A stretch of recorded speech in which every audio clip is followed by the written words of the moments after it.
ವೇದವಾಕ್ಯವನ್ನೆಲ್ಲ ಕನ್ನಡದಿ ಬೋಧಿಸುತ್ತ ಜನರ ವೇದಾಮತಿ ಕಲಿಸಿರುವ ಸಾಧುಜಗಳಿಗೆ ಮಣಿಯುವೆನೋ ಸಾಧುಜಗಳಿಗೆ ಮಣಿಯುವೆನೋ ನಿಜವನ್ನರಿಸುವ ಶ್ರೀ ನಿಜ ಗುಡಿಯ ಗ್ರಂಥವನ್ನು ನಿಜವಾಗಿ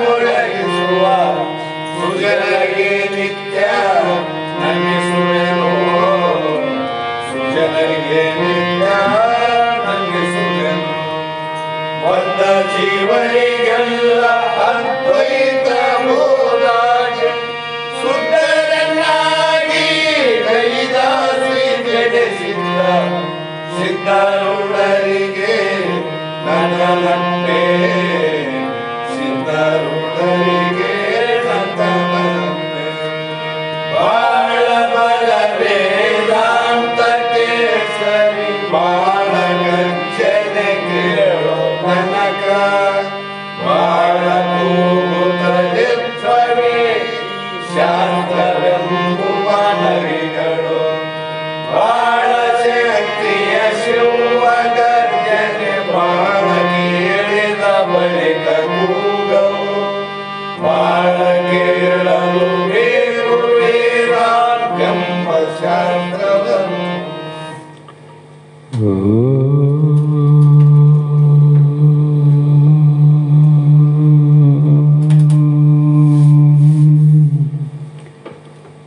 अनंत जन्म संप्राप्त कर्म बंध विदायिनी आत्मा ज्ञान प्रदानेन तस्मै श्री गुरुवे नमः।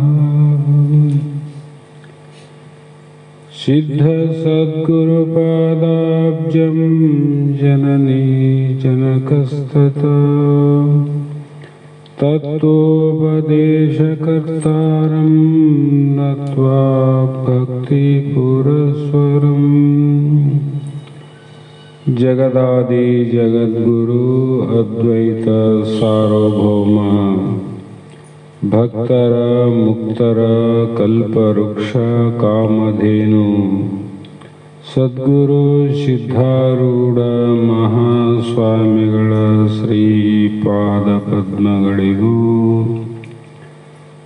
ಆರೂಢ ಜ್ಯೋತಿ ಸದ್ಗುರು ಶಿವಪುತ್ರ ಮಹಾಸ್ವಾಮಿಗಳ ಶ್ರೀಪಾದಗಳಿಗೂ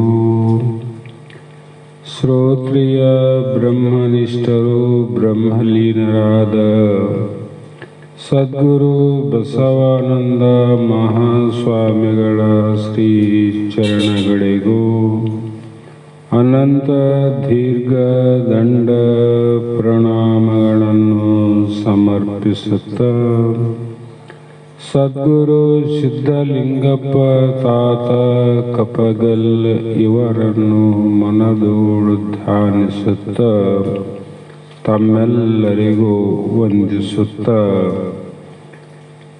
ಈ ದಿನ ಶ್ರೀಮದ್ ಭಗವದ್ಗೀತಾ ಎನ್ನುವ ಗ್ರಂಥದ 2ನೇ ಅಧ್ಯಾಯದ ಸಾಂಖ್ಯ ಯೋಗದ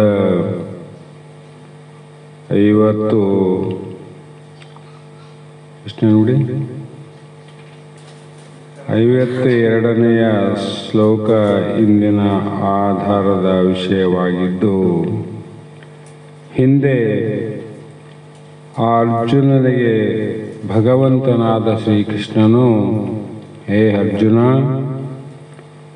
ಯಾವ ಸಮಬುದ್ಧಿಯಿಂದ ಮಾಡಿದ ಯೋಗ ಬಲದಿಂದ ಜ್ಞಾನಿಗಳು ಕರ್ಮವನ್ನು ಮಾಡಿದರೂ ಕೂಡ ಆ ಕರ್ಮದ ಫಲಗಳನ್ನು ತ್ಯಜಿಸಿ ಅಂದರೆ ಬಿಟ್ಟು ಮಾಡೋದು ಬಿಡೋದಿಲ್ಲ, ಮಾಡಿದ ಕಾಲಕ್ಕೆ ಪ್ರತಿಫಲವನ್ನು ಬೇಡೋದಿಲ್ಲ. ಅದೇ ಸಮಬುದ್ಧಿ ಅಂತ. ಯಾಕೆ ಅಂದರೆ ಭಗವಂತನಿಗೆ ಎಲ್ಲವೂ ಗೊತ್ತು. ಪರಮಾತ್ಮನಿಗೆ ಗೊತ್ತಿಲ್ಲದಂಥ ವಿಷಯವಿಲ್ಲ. ಅಣುರೇಣು ತೃಣಕಾಷ್ಟದಲ್ಲಿ ಇರುವಂಥ ಸಕಲ ಜೀವರಾಶಿಗಳನ್ನು, ಅವುಗಳ ಮನೋಗತವನ್ನು, ಅಭಿಪ್ರಾಯ, ಆಪೇಕ್ಷವನ್ನು ತಿಳಿಯಬಲ್ಲವನೇ ಪರಮಾತ್ಮ ಭಗವಂತ. ಹಾಗಾಗಿ ಅವನಲ್ಲಿ ನೀನು ಬೇಡಿ ತೆಗೆದುಕೊಳ್ಳುವಂಥದ್ದು ಏನಿಲ್ಲ. ಯಾರನ್ನ ಬೇಡಬೇಕು ಅಂದರೆ ಯಾರಿಗೆ ಕೊಡಲಾರದವರಿದ್ದಾರ ಅವ್ರನ್ನ ನಾವು ಬೇಡಬೇಕು. ಕೊಡೋರ್ನ ಯಾಕೆ ಬಿಡ್ತೀರಿ? ಕೊಡೋವನ್ನ ಬೇಡೋದ್ರಿಂದ ಅರ್ಥ ಇಲ್ಲ ಅಂತ. ಕೇಳಿದರೆ ಬೇಡಿದರೆ ಕೊಡಲಾರದವನು, ಕೊಡುವುದು ಗೊತ್ತಿಲ್ಲದಂಥ ವ್ಯಕ್ತಿಗಳನ್ನು ನಾವು ಕೊಡು ಅಂತ ಕೇಳಬಹುದು. ಆದರೆ ಭಗವಂತನಿಗೆ ಜಗತ್ತಿಗೆ ನೀಡುವವನು, ಕೊಡುವವನೇ ಅವನೇ ಇದ್ದಾಗ ಅವನಲ್ಲಿ ನನಗೆ ಇಂಥ ಕಾರ್ಯಕರ್ಮವನ್ನು ಮಾಡೀನಿ, ಇಂಥ ಫಲವನ್ನು ನೀ ಕೊಡು ಭಗವಂತ ಅಂತ ಕೇಳಿದರೆ ಭಗವಂತನ ಪರಮಾತ್ಮನ ಶಕ್ತಿ ನಿನಗೆ ಗೊತ್ತಿಲ್ಲ ಅಂತ ಅರ್ಥ. ಇಲ್ಲೇ ನೋಡ್ರಿ, ಬಹಳ ಜನ ಜಗತ್ತಿನಲ್ಲಿ ಎಂತೆಂಥವ್ರಾರ, ಒಳ್ಳೆಯವರಾರ, ಕೆಟ್ಟವರಾರ. ನಾವು ಒಳ್ಳೆಯವ್ರನ್ನ ವಿಚಾರ ಮಾಡ್ಬೇಕಾಗಿದೆ. ಎಷ್ಟೋ ಜನ ದಾನಿಗಳಾರ, ಜ್ಞಾನಿಗಳಾರ. ಆ ದಾನಿಗಳು ಹೇಗಿದ್ದಾರಂದ್ರೆ, ಸರಿ ಬಂದ ಕಾಲಕ್ಕೆ ಕರೆದು ದಾನ ಮಾಡೋ ಪರಿಣಾಮವಕ್ಕೂ ಪದವಕ್ಕೂ ಕೈಲಾಸ ಹಕ್ಕು ಸರ್ವಜ್ಞ. ಕೆಲವು ಮಂದಿ ಹೋಗಿ ಕೇಳಿದರೆ ಬೇಡಿದರೆ ಕೊಡೋರಿಲ್ಲ, ಯಾಕೆ ಬಂದಿರಿ ಅಂತ ಜಾಡಿಸಿ ಕಳಿಸೋರಾರ. ಕೆಲವು ಮಂದಿ ಕೇಳಿದಾಗ ಕೊಡೋಣ, ಅವ್ರು ಕೇಳೇ ಇಲ್ಲ ಬೇಡೇ ಇಲ್ಲ, ನಾವ್ಯಾಕೆ ಕೊಡಬೇಕು ಅಂತ ಇನ್ನೂ ಕೆಲವು ಜನರು, ಅಂದ್ರೆ ಕೇಳಿದ್ರೆ ಅವ್ರು ಕೊಡ್ತಾರಂತ ಅರ್ಥ. ಇನ್ನ ಕೆಲವು ಜನ ಜಗತ್ತಿನಲ್ಲಿ ಸರಿ ಬಂದ ಕಾಲಕ್ಕೆ ಕರೆದು ದಾನ ಮಾಡು. ಆ ಭಗವಂತ ಇಷ್ಟೆಲ್ಲ ನನಗೆ ಕೊಟ್ಟದ್ದು ಯಾರ್ದು ಅಂದ್ರೆ ನಂದಲ್ಲ, ನನ್ನವರದು ಅಲ್ಲ, ಇದೆಲ್ಲ ಪರಮಾತ್ಮಂದು. ಪರಮಾತ್ಮ ಕೊಟ್ಟದ್ದೇ ನಂದು ವಿನಃ ನಾನು ಮಾಡಿದ್ದು ಇದರಲ್ಲಿ ಏನು ಇಲ್ಲ ಅಂತ ತಿಳ್ಕೊಂಡವ್ರು ಬಹಳ ಮಂದಿ ಆದ. ಅಂತ ಸಮಯದಲ್ಲಿ ಅವರಿಗೆ ಐಶ್ವರ್ಯ, ಸಂಪತ್ತು, ಭೋಗ, ಭಾಗ್ಯ ಕೊಟ್ಟಿದ್ರೆ ಆ ವಿಚಾರ ಗೊತ್ತಿದ್ದ ಮನುಷ್ಯ ಏನ್ ಮಾಡ್ತಾನಂದ್ರೆ, ನನ್ನಲ್ಲಿ ಇರುವಂತ ಸಂಪತ್ತು ಸತ್ಪಾತ್ರಿಕ ಸಲ್ಲಲಿ ಅನ್ನುವ ಭಾವದಿಂದ ಅಂಥವನ್ನ ಹುಡುಕಾಡಿಕಂತ ತಾನೇ ಹೋಗ್ತಾನೆ. ಹೋಗಿ ಅಪ್ಪ ನಾನು ಇಷ್ಟು ಒಂದು ದಾನವನ್ನು ಮಾಡಬೇಕಂತ ಅಪೇಕ್ಷದ ಕಾರಣ ದಯವಿಟ್ಟು ನೀವು ನಮ್ಮ ಮನೆಗೆ ಬನ್ನಿ, ನಮ್ಮ ಮನೆಯಲ್ಲಿ ಒಂದು ಪಾದ ಪೂಜೆಯನ್ನಾಗಲಿ ಒಂದು ಪ್ರಸಾದವನ್ನು ಸ್ವೀಕಾರ ಮಾಡಿ ಈ ಸಂಪತ್ತನ್ನು ನೀವು ತೆಗೆದುಕೊಳ್ಳಿರಿ ಅಂತ ಹೇಗೆ ಕೇಳ್ತಾರೆ ಅಂದ್ರೆ, ದೀನತೆಯಿಂದ ಸಾಷ್ಟಾಂಗ ನಮಸ್ಕಾರವನ್ನು ಮಾಡಿ ತಗೊಳ್ರಪ್ಪ ಅಂತ ಕೊಡೋರ್ನಾರ. ಯಾಕೆ ಹಂಗೆ ಕೊಡಬೇಕಂದ್ರೆ ಅಂಥವ್ರು ಅದೇ ಪ್ರಕಾರ ಕೊಡ್ಬೇಕಂತ. ಅಂಥವ್ರು ಅದೇ ಪ್ರಕಾರ ಕೊಡಬೇಕು. ಅವರ ಮಾಡಿದಂಥ ದಾನ ಏನದಲ್ಲ, ಆ ದಾನದಲ್ಲಿ 1 ರೂಪಾಯಿ ಕೂಡ ವ್ಯರ್ಥವಾಗದೆ ಸತ್ಪಾತ್ರಕ್ಕೆ ಸಲ್ಲಿಸಬೇಕು, ಸತ್ಪಾತ್ರಕ್ಕೆ ಸಲ್ಲಬೇಕು. ವೈಯಕ್ತಿಕವಾಗಿ 1 ರೂಪಾಯಿ ಕೂಡ ಅದರಲ್ಲಿ ಏನಾಗಬಾರ್ದು, ಕೆಡಬಾರದು, ಸತ್ಪಾತ್ರಕ್ಕೆ ಸಲ್ಲಬೇಕು. ಅಂಥ ವ್ಯಕ್ತಿಗಳನ್ನು ನೋಡಿ ಕರೆದು ನೀ ಕೊಡು ಅಂತ ಅರ್ಥ. ಆವಾಗೇನದ, ಕೈಲಾಸ ಅಂತ ನೀನು ಹುಡುಕೋದು ಬೇಡ, ಕೈಲಾಸ ನಿನ್ನಲ್ಲಿ ಆದಂತ ಅರ್ಥ. ಅವ್ರು ಯಾಕೆ ಹಾಗೆ ಕೊಟ್ರು ಅಂದ್ರೆ, ದಾನದಲ್ಲಿ ಕರ್ಮಗಳಾವಲ್ಲ, 3 ಪ್ರಕಾರ ಕರ್ಮ. ಈ ಉತ್ತಮವಾದ ಕರ್ಮ ಫಲದಿಂದ ಏನಾಗ್ತದ, ಕೈಲಾಸವೇ ಅಂದ್ರು. ನೀನು ಕೈಲಾಸಕ್ಕೆ ಹೋಗ್ಬೇಕಂತ ವಿಚಾರ ಮಾಡೋದು ಬೇಡ, ನೀನೇ ಓದ್ತಿದ್ದೆ. ಹಾಗೆ ನಿರ್ದೋಷಿ ಅಮೃತಮಯವಾದ ಪರಮ ಪದವನ್ನ ಪಡೆಯಬೇಕು. ಹೀಗೆ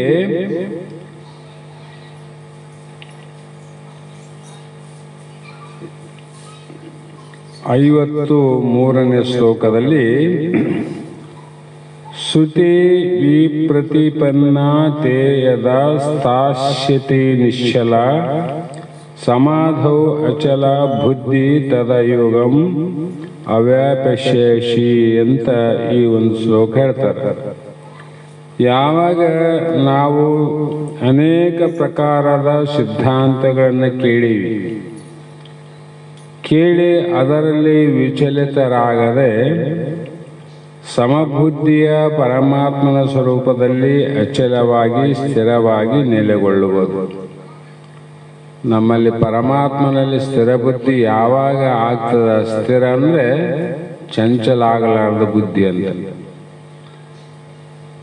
ಅನೇಕ ಬಗೆಯ ಸಿದ್ಧಾಂತಗಳನ್ನು ಕೇಳೋದ್ರಿಂದ ನಿನ್ನ ಬುದ್ಧಿಯು ಯಾವಾಗ ಪರಮಾತ್ಮನ ಸ್ವರೂಪದಲ್ಲಿ ಅಚಲವಾಗಿ ಮತ್ತು ಸ್ಥಿರವಾಗಿ ನೆಲೆಗೊಳ್ಳುವುದೋ ಆಗ ನೀನು ಸಮತ್ವರೂಪಿ ಯೋಗವನ್ನು ಪಡೆಯುವೆ ಅಂತ. ಅನೇಕ ಸಿದ್ಧಾಂತಗಳಲ್ಲಿ ಯೋಗದಲ್ಲಿ ಅನಂತ ಮಾತುಗಳನ್ನು ಹೇಳ್ಯಾರ. ಅಲ್ಲಿ ಧ್ಯಾನ, ಧಾರಣ, ಸಮಾಧಿ ಅಂತ ಕೆಲವು ಯೋಗಗಳು, ಹೀಗೆ ಅಷ್ಟ ಯೋಗಗಳನ್ನು ಹೇಳಿದರೂ ಕೂಡ ಅವುಗಳನ್ನ ಯಾರಿಗೆ ಹೇಳ್ಯಾರಂದ್ರೆ ಪರಮಾತ್ಮನ ಕಡೆ ನಮ್ಮ ಬುದ್ಧಿ ಪ್ರವೇಶ ಆಗದೇ ಇದ್ದಂಥ ಕನಿಷ್ಠ ಅಧಿಕಾರಿಗಳಿಗೆ ಯಮ, ನಿಯಮ, ಆಸನ, ಪ್ರಾಣಾಯಾಮ, ಪ್ರತ್ಯಾಹಾರ ಇವನ್ನ ಯಾಕೆ ಹೇಳಿದರು ಅಂದರೆ ಅವನು ಐಹಿಕವಾದ ತುಚ್ಛವಾದ ವಿಷಯಾದಿಗಳಲ್ಲಿ ಆಪೇಕ್ಷಿತನ, ಆ ಇಂದ್ರಿಯ ಸುಖಕ್ಕಾಗಿ ಅವನು ಹಾತೊರಿತನ. ಅಂಥ ಇಂದ್ರಿಯಾದಿ ಸುಖಗಳನ್ನು ತ್ಯಜಿಸಿ ಅಂದರೆ ಅವುಗಳನ್ನು ಬಿಟ್ಟು ಅಲೌಕಿಕವಾದ ಆನಂದದ ಕಡೆ ಮುಖ ಮಾಡಲಿ ಅಂತ ಅವನು ಹೇಳಿದ ಮಾತು. ಆದರೂ ಕೂಡ ಎಷ್ಟೋ ಜನ ಯೋಗಿಗಳು, ತಪಸ್ವಿಗಳು, ಎಷ್ಟೋ ಜನರು ಕೂಡ ಈ ಇಂದ್ರಿಯ ನಿಗ್ರಹವನ್ನು ಮಾಡೋದಕ್ಕೋಸ್ಕರವಾಗಿ ಸಾಮಾನ್ಯ ಕಷ್ಟವನ್ನು ಪಟ್ಟಿಲ್ಲ. ಯಮ, ನಿಯಮ, ಆಸನ, ಪ್ರಾಣಾಯಾಮ, ಪ್ರತ್ಯಾಹಾರ, ಧ್ಯಾನ, ಧಾರಣ, ಸಮಾಧಿ ಅನ್ನೋ ಅನೇಕ ಕಾರ್ಯಗಳನ್ನು ಮಾಡಿದರೂ ಕೂಡ ಇಂದ್ರಿಯಗಳು ಈ ವಿಷಯಾದಿಗಳಲ್ಲಿರುವಂಥ ಸುಖವನ್ನ ತ್ಯಾಗ ಮಾಡಲಿಕ್ಕೆ ಬಿಡಲಿಕ್ಕೆ ಕೆಲವು ಜನ ಯೋಗಿಗಳಿಗೆ ಆಗಿಲ್ಲ. ಎಷ್ಟೋ ಜನ ಯೋಗ ಭ್ರಷ್ಟತೆಯನ್ನು ಪಡೆದಾರ, ತಪಸ್ಸಿನಲ್ಲಿ ಭ್ರಷ್ಟತೆಯೇ ಆಗ್ಯಾರ. ಉದಾಹರಣೆ, ಯಾವ ಋಷಿ ತಪಸ್ಸು ಮಾಡ್ತಿದ್ದ, ತರುಗೆಲೆ ತಿಂದವರು ಯಾರು? ವಿಶ್ವಾಮಿತ್ರ. ವಿಶ್ವಾಮಿತ್ರ ಮಹಾಋಷಿ ಆ ಅಘೋರವಾದ ತಪಸ್ಸನ್ನು ಮಾಡುವಂತ ಒಬ್ಬ ಸಿದ್ಧಿ ಪುರುಷ. ಒಂದು ಸಲ ಏನು ಮಾಡಿದಂದ್ರೆ ಅಡವಿಯಲ್ಲಿ ದೊಡ್ಡ ಮರದ ಕೆಳಗಡೆ ಕುಂತು ತಪಸ್ಸನ್ನು ಆಚರಣೆ ಮಾಡ್ತಿದ್ದ. ಆ ತಪಸ್ಸು ಆಚರಣೆ ಮಾಡುವಂತ ಸಂದರ್ಭದಲ್ಲಿ ಇತ್ತ ಕಡೆ ದೇವೇಂದ್ರನಿಗೆ ಭಯ ಆಯಿತು. ಎಲ್ಲಿ? ಸ್ವರ್ಗಲೋಕದಲ್ಲಿರುವಂಥ ದೇವೇಂದ್ರನಿಗೆ ಭಯ ಆಯಿತು. ಯಾಕಂದ್ರೆ ಸ್ವರ್ಗಲೋಕದ ಸೃಷ್ಟಿಗಾಗಿ, ಸ್ವರ್ಗಲೋಕದ ಭೋಗಕ್ಕಾಗಿ ತಪಸ್ಸನ್ನು ಆಚರಣೆ ಮಾಡ್ತಿದ್ದ ಆ ಋಷಿ. ಅವನು ಸ್ವರ್ಗಲೋಕಕ್ಕೆ ಬಂದ್ರೆ ನನ್ನ ಲೋಕವನ್ನು ನಾನು ಬಿಡಬೇಕಾಗ್ತದ, ನನ್ನ ಪದವಿಯನ್ನು ತ್ಯಾಗ ಮಾಡಬೇಕಾಗ್ತದಂತ ಮತ್ಸರ ಶುರುವಾಯ್ತು ನೋಡ್ರಿ. ಯಾರಿಗೆ? ದೇವೇಂದ್ರನಿಗೆ. ಹಾಗಾಗಿ ಆ ತಪಸ್ಸನ್ನ ಕೆಡಿಸಿಬಿಟ್ರೆ ತಪಸ್ಸಿನ ಫಲ ನಾಶ ಆಗ್ತದೆ. ಅವನ ಅಲ್ಲೇ ಇರ್ತಾನ, ನನ್ನ ಕುರ್ಚಿ ಭದ್ರ ಆಗ್ತದ, ಯಾರು ಅಲುಗಾಡಿಸೋದಿಲ್ಲ ಅಂತ ವಿಚಾರ ಮಾಡಿ ತನ್ನಲ್ಲೇ ಇರುವಂತ ಶಿಖಿಮೇರು ಅಂತ ಏನು ಹೇಳ್ತಾರಲ್ಲ, ಅಪ್ಸರೆ, ಮೇನಕೆ ಇವರೆಲ್ಲ ಅಲ್ಲ, ಅದರಲ್ಲಿ ಮೇನಕೆಯನ್ನ ಕರೆಸಿ ಹೇಳ್ತಾನ, ನೋಡೋ ಅಲ್ಲಿ ವಿಶ್ವಾಮಿತ್ರ ಋಷಿ ತಪಸ್ಸು ಮಾಡಕತ್ತಾನ, ಅವನ ಬುದ್ಧಿ ಏಕಾಗ್ರತೆಯಿಂದ ಈಗ ಭಗವತ್ ಸ್ವರೂಪ ಆಗ್ಯದ, ಪರಮಾತ್ಮ ಸ್ವರೂಪನ ಆಗ್ತದ. ಆವಾಗ ಆ ತಪಸ್ಸು ಸಿದ್ಧಿಯ ಫಲವನ್ನ ಕೊಡ್ಲೇಬೇಕಾಗ್ತದ. ಅವನು ಕೇಳದಿದ್ರು ಕೊಡಬೇಕಾಗ್ತದ, ನೇಮ ಅದು. ಹಾಗಾಗಿ ನೀನು ಹೋಗಿ ಆ ತಪಸ್ಸನ್ನ ಭಂಗ ಮಾಡಬೇಕು. ಕಾಮದ ಕಡೆ ಮನಸ್ಸು ಎಲ್ಲದ, ಭಗವಂತನ ಕಡೆ ಸ್ಥಿರವಾದ ಮನಸ್ಸು ಚಂಚಲ ಮಾಡಿ, ಮೇನಕೆ ಅಂದ್ರೆ ನಿನ್ನ ಕಡೆ ಐಹಿಕವಾದ ಸುಖ ಏನಾದಲ್ಲ, ಆ ಸುಖದ ಕಡೆ ಬರುವಂಗ ಚಂಚಲ ಮಾಡಬೇಕು, ಅದು ನಿನ್ನ ಕೆಲಸ ಅಂತ ಆಜ್ಞೆ ಮಾಡಿ ಕಳಿಸ್ತ. ಆವಾಗ ಬರ್ತಾಳ ಮೇನಕೆ. ವಿಶ್ವಾಮಿತ್ರ ತಪಸ್ಸನ್ನ ಮಾಡುವ ಸ್ವಲ್ಪ ದೂರದಿಂದ ಆಕೆಯ ಗೆಜ್ಜೆಯ ನಾದ, ಮೇನಕೆ ಬರೇ ಗೆಜ್ಜೆಯ ನಾದ, ಇನ್ನು ಆಕೆಯ ಮುಖ ನೋಡಿಲ್ಲ, ಶೃಂಗಾರ ನೋಡಿಲ್ಲ, ಹಾವ ನೋಡಿಲ್ಲ, ಭಾವ ನೋಡಿಲ್ಲ, ಬರೇ ಆಕೆಯ ಕಾಲ್ಗೆಜ್ಜೆಯ ನಾದವನ್ನು ಕೇಳ್ತಾ ಕೇಳ್ತಾ ಎಲ್ಲಿ ಅನಾಥನಾದಲ್ಲಿ ಸ್ಥಿರವಾದ ಬುದ್ಧಿಯುಳ್ಳವನಾದ ವಿಶ್ವಾಮಿತ್ರನಿಗೆ ಈ ವಾಸನ ನಾದ ಮನಸ್ಸಿಗೆ ಬಡಿಯಕೈತಿ ನೋಡ್ರಿ. ಗೆಜ್ಜೆಯ ವಾಸನನಾದ, ವಸ್ತುವನಾದಲ್ಲ. ವಸ್ತುನಾದಕ್ಕೂ ವಾಸನನಾದಕ್ಕೂ ವ್ಯತ್ಯಾಸ ಅದ. ವಸ್ತುನಾದ ಅಂದ್ರೆ ಪ್ರತ್ಯಕ್ಷ ವಸ್ತುವಿನ ಎದುರಿಗೆ ನಿಂತು ನಾವು ಕೇಳ್ತೀವಲ್ಲ, ಕೇಳೋದಾದಲ್ಲ, ಅದು ಏಕಕಾಲಕ ವಸ್ತು, ಅದರ ಶಬ್ದ ಸಂಯೋಗ ಆದ್ರೆ ಅದು ವಸ್ತು ಜ್ಞಾನ ಆಗ್ತದೆ. ವಸ್ತು ಜ್ಞಾನ ಆಗ್ತದಿಲ್ಲ. ಇಲ್ಲಿ ಬರೀ ವಾಸನೆಯ ಜ್ಞಾನದಿಂದ, ಯಾಕಂದ್ರೆ ಗೆಜ್ಜೆ ನೋಡಿಲ್ಲ, ಆಕೆ ಕಾಲು ನೋಡಿಲ್ಲ, ಬರೇ ಅಲ್ಲಿ ಬರುವಂತ ಬರೇ ವಾಸನ, ಆ ನಾದದ ವಾಸನೆಗಾಗಿ ವಿಶ್ವಾಮಿತ್ರನ ತಪಸ್ಸು ಏನಾಯ್ತು ಅಂದ್ರೆ, ಒಣ ತರುಗೆಲೆ ಅಂದ್ರೆ ಒಣಗಿದ ಎಲೆಯನ್ನ ತಿಂದು ತಪಸ್ಸು ಮಾಡ್ತಿದ್ದ ಋಷಿ. ಎಂಥ ತಪಸ್ಸು, ಕಠೋರವಾದ ತಪಸ್ಸು. ಅವರು ಹಾಲು, ಈಗ ತಪಸ್ಸಕ್ಕೊಂದು 3 ಸಲ ಹಾಲು, 3 ಸಲ ಹಣ್ಣು ಹಿಂಗ ತಿಂದು ತಪಸ್ಸು ಮಾಡೋದು ಇದು ಬೇರೆ. ಅವರೆಲ್ಲ ಕಠೋರವಾದ ತಪಸ್ಸು. ಹಸಿ ಎಲೆಯಲ್ಲಿ, ಸಿಹಿನೆಯಲ್ಲಿ, ಕಹಿನೆಯಲ್ಲಿ ರಸ ಇರ್ತದಿಲ್ಲ. ಬೇವಿನ ಎಲೆ ಅದ, ಅದು ಕಹಿ ಅದ, ವಿಷ ಅದ, ಆದ್ರೆ ರಸ ಅದ. ಇನ್ನೊಂದು ಎಲೆಯಲ್ಲಿ ಸಿಹಿ ಆದ, ರಸ ಅದ. ಆ ಕಹಿ ರಸನ ಇರಲಿ, ಸಿಹಿ ರಸನ ಇರಲಿ, ಬದುಕಬಹುದಿಲ್ಲ ಅಂತಲ್ಲ. ಒಣಗಿದ ಎಲೆಯಲ್ಲಿ ಏನಾದ, ರಸಹೀನವಾದಂಥ ಒಣಗಿದ ಎಲೆಯನ್ನು ತಿಂದು ತಪಸ್ಸನ್ನ ಮಾಡುವಂತ ಆ ಋಷಿಗೆ ಏನಾಯ್ತು, ವಿಶ್ವಾಮಿತ್ರ ಋಷಿಗೆ ಆಕೆ ನಾದ ಸಮೀಪ ಬಂದಂಗಲ್ಲ ಯಾವಾಗ ಆಕೆಯ ಮುಖ ದರ್ಶನ ಆಯಿತು, ಆ ಕ್ಷಣದಲ್ಲೇ ಅವನಿಗೆ ವೀರ್ಯಸ್ಥರನ ಆಯಿತು ಅಂತ ಬರೀತಾರೆ. ಕಾಮ, ಇದಕ್ಕೆ ಕಾಮ ಅನ್ಬೇಕು. ಇನ್ನೊಂದು ಕಡೆ ಕಾಮ ಅನ್ನೋ ಶಬ್ದಕ್ಕೆ ಆಸೆ ಅನ್ಬೇಕು. ಎಲ್ಲವೂ ಕಾಮ ಅಂದ್ರೆ ನಾವು ಸ್ತ್ರೀ ಕಡೆ ಹೋಗೋದಲ್ಲ. ಕಾಮ, ಕ್ರೋಧ, ಲೋಭ, ಮೋಹ, ಮದ, ಮತ್ಸರ ಅದಲ್ಲ. ಇವಕ್ಕೆ ಮೂಲ ಬೇರು ಯಾವುದು ಅಂತ ವಿಚಾರ ಮಾಡಿದರೆ ಕಾಮ. ಹಾಗಾಗಿ ಆತ ಅಂತ ಸಮಬುದ್ಧಿ ಸಮಚಿತ್ತವುಳ್ಳಂತ ಇಂದ್ರಿಯಗಳನ್ನು ನಿಗ್ರಹ ಮಾಡಬೇಕಂತ ತಪಸ್ಸು ಮಾಡಿದವನೇ ಹಣೆವರ್ ಹಿಂಗಾಯ್ತು. ನಾವು ಇಂದ್ರಿಯಾದಿಗಳ ನಿಗ್ರಹ ಮಾಡ್ಲಿಕ್ಕೆ ಆಗ್ತದೇನು? ಆಗದಿದ್ದರೂ ಪರವಾಗಿಲ್ಲ, ಪರಮಾತ್ಮನ ಧ್ಯಾನವನ್ನು ಮಾಡು. ಪರಮಾತ್ಮನ ಭಕ್ತನಾಗು, ಗುರುನಾಥನ ಧ್ಯಾನವನ್ನು ಮಾಡು, ಗುರುವಿನ ಮಂತ್ರವನ್ನು ಉಚ್ಚಾರ ಮಾಡು. ನಿನಗೇನಾಗ್ತದ? ಏಕಾಗ್ರತೆ ಬರ್ತದ. ಇಂದ್ರಿಯಾದಿಗಳ ಸುಖ ಏನದ, ಆ ಸುಖದಿಂದ ಮನಸ್ಸು ಒಳಮುಖ ಆಗ್ತದೆ. ಹೊರಗೋದ ಮನಸ್ಸು ಒಳಮುಖ ಆಗ್ತದೆ. ಆವಾಗ ನೀನು ತಪಸ್ಸು ಮಾಡಿದಂಗಲ್ಲ.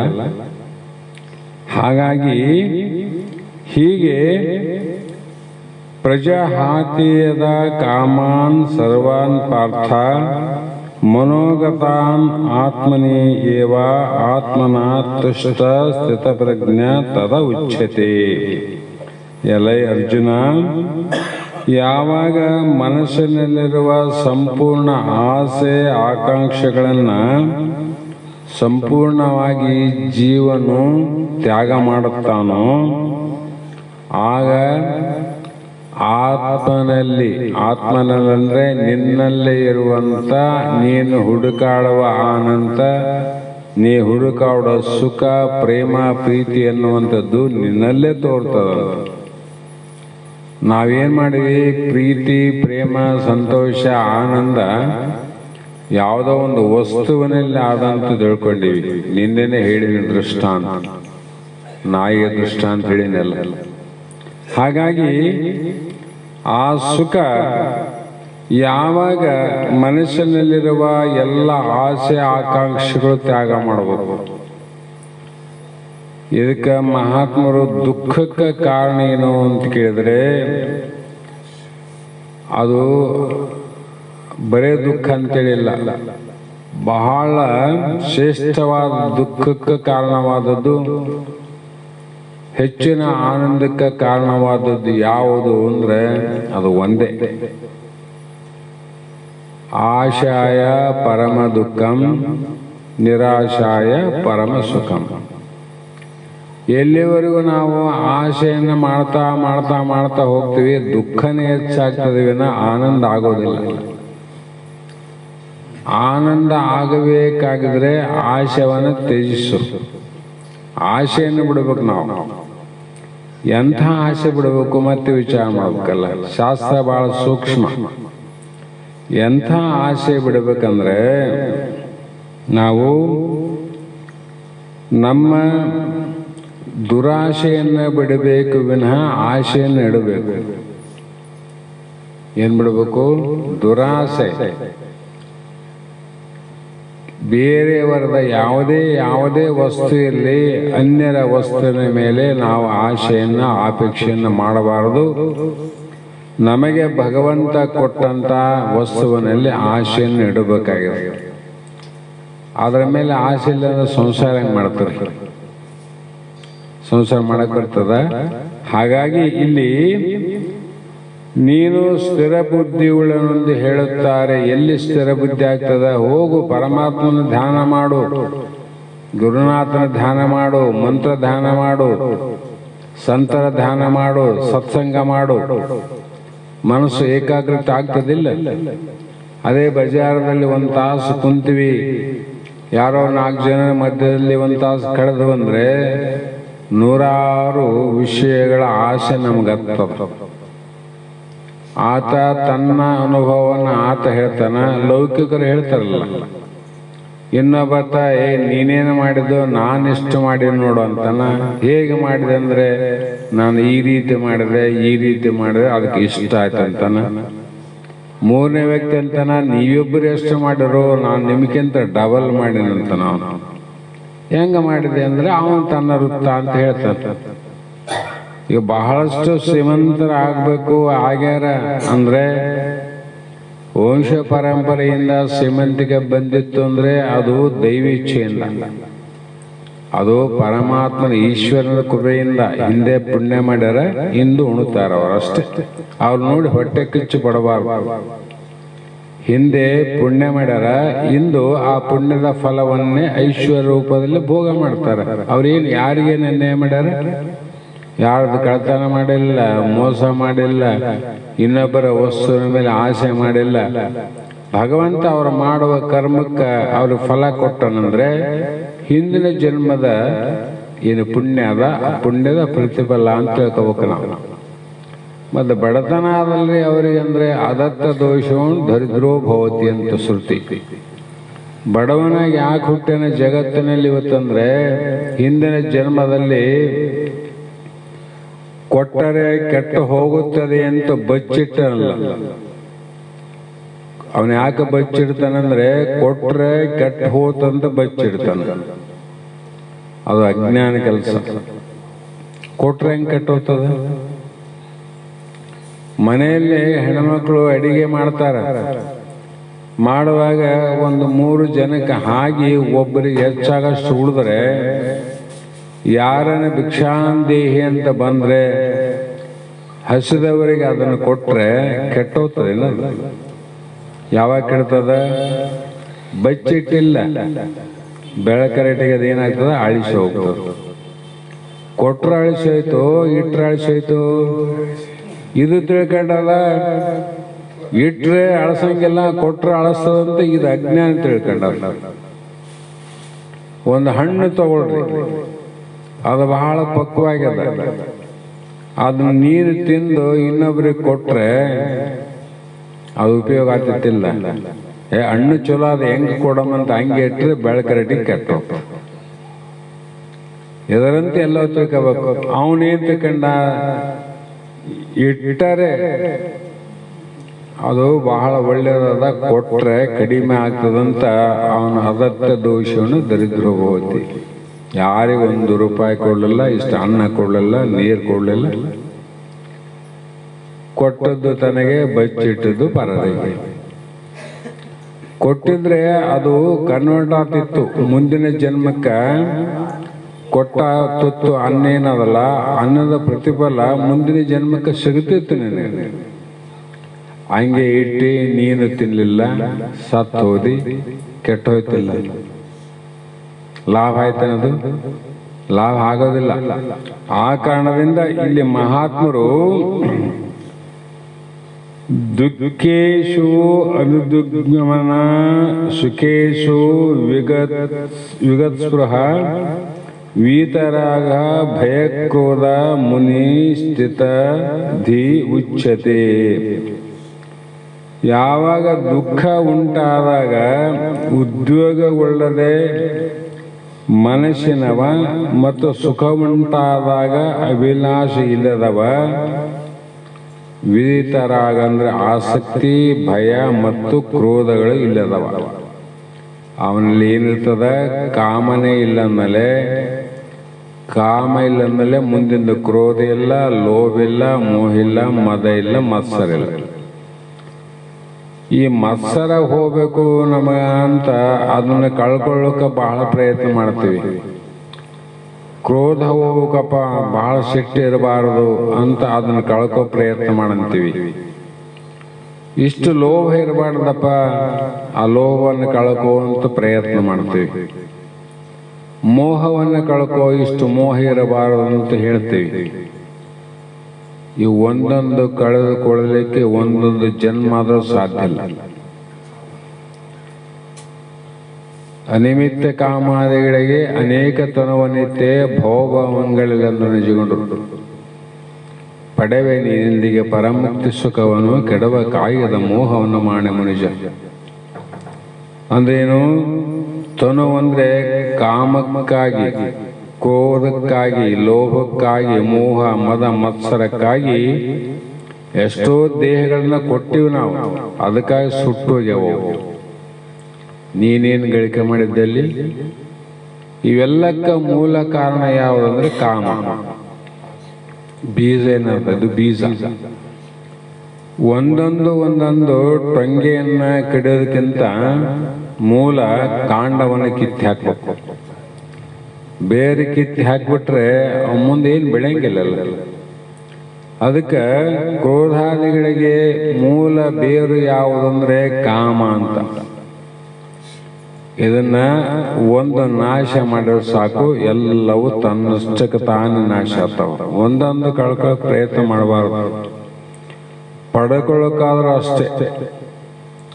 ನಾವು ಶಾಸ್ತ್ರಗಳಲ್ಲಿ ಒಬ್ಬ ಸಚ್ಚಿಷ್ಯನ ಲಕ್ಷಣ ಹೇಳ್ತಾರೆ.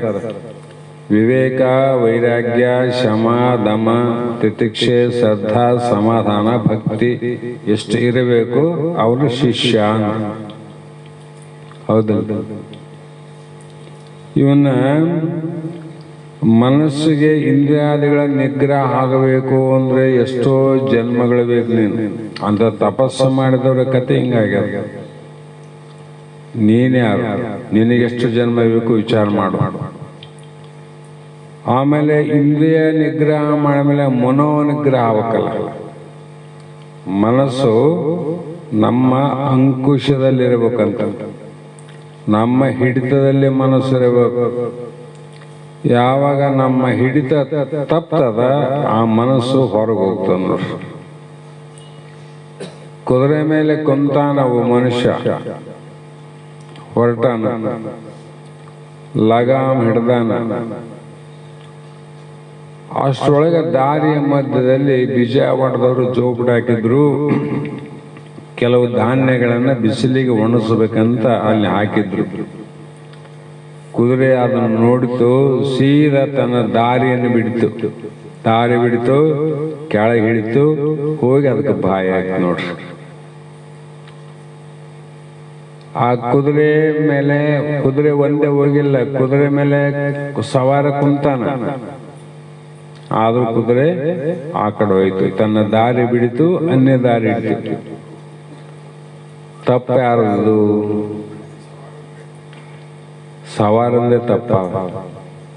ಯಾಕಂದ್ರೆ ಲಗಾಮ ತನ್ನ ಕೈಯಲ್ಲಿ ಇತ್ತಂದ್ರೆ ಆ ಕಡೆ ಹೋಗ್ತಿದ್ದಿಲ್ಲ, ಹೋಗ್ತಿತ್ತ. ಅಂದ್ರೆ ಲಗಾಮು ತನ್ನ ಕೈಯಿಂದ ತಪ್ಪಿಗೆದ, ಕುದುರೆ ಮನಸ್ಸಿಗೆ ಬಂದಾಗ ಹೋಗ್ತದೆ. ಅದರಂತೆ ನಮ್ಮೆಲ್ಲರ ಮನಸ್ಸು ಕೂಡ ಇಷ್ಟೆಲ್ಲ ಆ ಕಡೆ ಶಬ್ದದ ಕಡೆ, ಸ್ಪರ್ಶ, ರೂಪ, ರಸ, ಗಂಧ, ವಿಷಯದ ಕಡೆ ಹೋಗ್ತಂದ್ರೆ ಈ ಜೀವನ ಕೈಯಲ್ಲಿ ಆಧೀನದಲ್ಲಿ ಇಂದ್ರಿಯಾದಿಗಳು ಇಲ್ಲ ಅಂತ, ಲಗಾಮ್ ಇಲ್ಲ, ಬಿಟ್ಟುಬಿಟ್ಟ. ಯಾವಾಗ ತನ್ನ ಕೈಗೆ ಲಗಾಮು ಆಧೀನ ಆಯ್ತಿಲ್ಲ, ಮತ್ತೆ ದಾರಿ ಇಡ್ತೇವೆ, ಸರಿ ದಾರಿಗೆ ಹೋಗ್ತವಿಲ್ಲ. ಅದರಂತೆ ಇಲ್ಲಿ ಕೂಡ ದುಃಖ ಉಂಟಾದಾಗ ಉದ್ಯೋಗವುಳ್ಳದೆ ಬಹಳ ನಾವು ಕ್ರೋಧಕ್ಕೆ ಕಾರಣವಾಗುವುದು. ಆ ಕ್ರೋಧಕ್ಕೆ ಕಾರಣ ಆದ್ರೆ ಸದಾ ನಮಗ ದುಃಖನೇ ಆಗ್ತದೆ ವಿನ ಸುಖ ಅಂತ ಆಗೋದಿಲ್ಲ. ಮನಸ್ಸು ಕ್ರೋಧದ ಕಡೆ ಹೋದಾಗ ಸುಖ ಆಗ್ತದೆ, ಅದು ದುಃಖವನ್ನೇ ಉಂಟು ಮಾಡ್ತದ. ಹಾಗೆ ಅದರಲ್ಲಿ ಅಭಿಲಾಷೆ ಉಳ್ಳವನ್ನಾಗಿ ಮಾಡ್ತದ. ಅದರಲ್ಲಿ ಆಸಕ್ತಿ ಹೆಚ್ಚಾಗ್ತದೆ ನೋಡ್ರಿ. ಮತ್ತೆ ಇವತ್ತೆಷ್ಟು ಹೆಚ್ಚಾಗ್ತಿಲ್ಲ, ನಾಳೆಷ್ಟು ಹೆಚ್ಚಾಗ್ತದೆ. ಸಾಮಾನ್ಯವಾಗಿ ನಾವು ಕುಡಿಯೋರು ದೃಷ್ಟಾಂತ ಹೇಳ್ತೇವಲ್ಲ, ಕುಡಿಯೋರಿಗಂತ ಅಲ್ಲ, ದೃಷ್ಟಾಂತಕ್ಕಷ್ಟೇ. ಕುಡಿಯೋರು ಯಾರು ಸಿಟ್ಟಿಗಿಡಬಾರ್ದು. ಮೊದಲು ಪ್ರಾರಂಭದಲ್ಲಿ ನನಗೆ ಅಭ್ಯಾಸ ಇಲ್ಲ, ಕುಡಿಯೋದಿಲ್ಲ, ಅಭ್ಯಾಸ ಇಲ್ಲ, ಕುಡಿಯೋದಿಲ್ಲ ಅಂತ ಗೆಳೆಯರ ಸಂಘದಿಂದ ಒಂಚೂರು ಕುಡಿತೇನೆ. ಅಷ್ಟಕ್ಕೆ ತಲೆ ಅಳ್ಳಾಡ್ಸಿ ಅಂತ ಮನೆಗೆ ಹೋಗೋದ್ರಾಗ ಕಂಬಕ್ಕನ್ನ ದಿಕ್ಕಿ ಹೊಡಿತಾನೆ, ಗೋಡೆಗೇನೆ ಹೊಡಿತಾನೆ. ನಿಶೆ ಆಗಿಲ್ಲ, ಅವನಿಗೆ ಭಯ ಆಗ್ಯಾರ. ನಿಶೆ ಇಷ್ಟು ಕೂಡ ಬಾಯಿ ಹೆಚ್ಚಿದ ನಿಶೆ ಆಗ್ತದೆ ಏನದು. ಆದ್ರೆ ಭಯ ಒಂದಾದಲ್ಲ, ನಾ ಕುಡಿದೀನಿ ಏನಾಗ್ತದೆ, ನಾ ಕುಡಿದೀನಿ ಏನಾಗ್ತದೆ. ಅವ್ರ ಮನೆಯವ್ರಿಗೆ ಗೊತ್ತಾಗಕ್ಕಿಂತ ಮುಂಚೆ ತಾನೇ ಗೊತ್ತು ಮಾಡಿಬಿಡ್ತಾನ. ಯಾಕೆ ಗೋಡೆ ಕಾಣಂಗೇನು, ಕಂಬ ಕಾಣಂಗಿಲ್ಲ, ಹಿಂಗೆ ಯಾಕೆ ಡಿಕ್ಕಿ ಹೊಡಿತಿ ಅಂತ ಮನೆಯವ್ರಿಗೆ ಗೊತ್ತಾಯ್ತು ಅಂತ ಇವನ್ ತಿಳ್ಕೊಂತಾನ. ಅವ್ರಿಗೆ ಗೊತ್ತಾಗಿಲ್ಲ, ತಾನು ದಿಕ್ಕಿ ಹೊಡೋದಕ್ಕೆ ಅವನ ಯಾಕಂತ ಕೇಳಿದಷ್ಟೇ. ಆದ್ರೆ ಅವನಿಗೇನಾಯ್ತು, ನಾ ಕುಡಿದು ಇವ್ರಿಗೆ ಗೊತ್ತಾಗ್ಯದ ಅಂತ ತಿಳ್ಕೊಂಡು ಸ್ವಲ್ಪ ಕುಡಿದಂತ ತಾನೇ ಹೇಳ್ತಾನೆ ನೋಡ್ರಿ. ಸ್ವಲ್ಪ ಕುಡಿದ್ರೆ ಅದೇ ರೀತಿ ಅಭ್ಯಾಸ ಆಯ್ತು. ಆಮೇಲೆ ಏನ್ ಮಾಡಿದ್ರು, ಅರ್ಧ ಬಾಟ್ಲಿ ಕುಡಿದ್ರು ನಿಶೆ ಆಗೋದಿಲ್ಲ. ಅದೇ ಅಭ್ಯಾಸ ಹೆಚ್ಚಾದಾಗ ಒಂದು ಬಾಟ್ಲಿ ಕುಡಿದ್ರು ನಿಶೆ ಆಗೋದಿಲ್ಲ. ಅದು ಹೆಚ್ಚಾದಾಗ ಒಂದೊಂದು ಬಾಟ್ಲಿ ಎಷ್ಟು ಅಂತಾರೆ ಜನ. ಅಷ್ಟು ಕುಡಿದ್ರು ನಿಶೆ ಆಗಲ್ಲ. ಅಂದ್ರೆ ಏನಾಯ್ತು, ವಿಷಯಗಳಲ್ಲಿ ಆಸಕ್ತಿ ಹೆಚ್ಚಾದಂಗೆಲ್ಲ ದುಃಖನೇ ಹೆಚ್ಚಾಗ್ತದೆ ವಿನ ಸುಖ ಆಗೋದಿಲ್ಲ. ನಾವು ತಕೊಂಡಿವಿ ವಿಷಯಗಳ ಆಸಕ್ತಿ ಹೆಚ್ಚಾದ್ರೆ ಆನಂದ ಆಗ್ತದೆ, ನಾವು ತಕೊಂಡಿವಿ, ಆಗೋದಿಲ್ಲ. ಹಾಗಾಗಿ ಅಂಥ ಕ್ರೋಧಗಳಿಲ್ಲದವನು ಅಂಥ ಮುನಿಯು ಸ್ಥಿರ ಬುದ್ಧಿಯುಗಳೆಂದು ಹೇಳಬೇಕಾಗುತ್ತದೆ. ಅದಕ್ಕೆ ಒಂದೇ ಒಂದು ದೃಷ್ಟಾಂತ ನಿಮಗೆ ಹೇಳಿದ್ರೆ ಅರ್ಥ ಆಗ್ತದೆ. ಯಾವಾಗ ರಾಮಾಯಣದಲ್ಲಿ ಒಂದು ಅತ್ಯಂತ ಸುಂದರವಾದ ಕತೆ,